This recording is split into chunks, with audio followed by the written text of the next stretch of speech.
How to buy a private jet in 8 steps. First-time buyers often want to know what the exact process is for acquiring an aircraft and about how long it takes. It typically takes anywhere from, you can do an acquisition in as quickly as probably about 3 to 4 weeks to as long as 6 to 8 months, depending on inventory, depending on your pre-buy inspection requirements, and overall availability of your team to get the document signed. That being said, this is generally the process that you follow. Number one, you're going to select an aircraft broker and sign their acquisition agreement. Likely you'll have had some conversations with them beforehand to discuss whether ownership is right for you, discuss potential aircraft candidates, types of aircraft, but you'll sign that acquisition agreement, and that essentially then means that they will dedicate their time in their schedule to sourcing an aircraft for you. Number two, then you'll begin the consulting phase with your aircraft broker to determine what type of aircraft is right for you. Sometimes you might narrow it down to one specific type, and others you might say anything within this budget is going to be right for me. From there, your aircraft broker will do the research.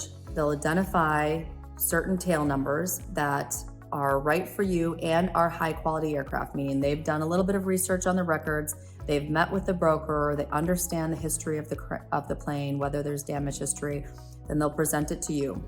Once you have an aircraft that you like, number three, you're going to make an offer on that aircraft. Okay, so you're going to submit a letter of offer intent, you'll negotiate the price, and then you'll submit a deposit into escrow.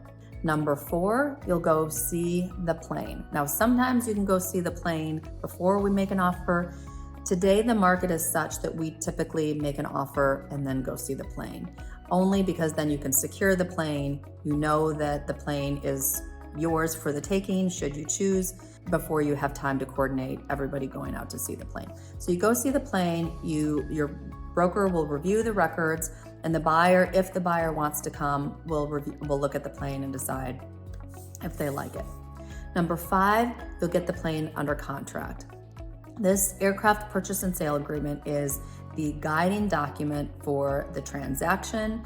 It is a lengthy document. It is detailed. It includes details of the inspection, who pays for what, delivery location, and all the details of the transaction, essentially. You'll get that under contract, and typically that is when your deposit goes non-refundable.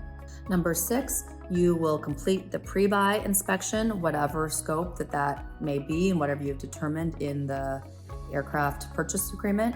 You'll complete the pre-buy inspection. Typically, the buyer pays for the inspection itself, and the seller will pay for any airworthy discrepancies that were identified by the inspection facility.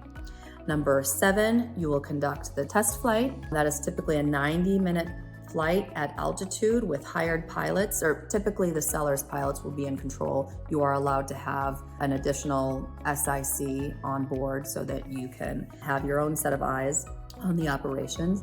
Assuming all goes well with the test flight, then you will close. And that is where escrow will manage the transaction. They complete the transaction, and the buyer essentially takes title to the aircraft.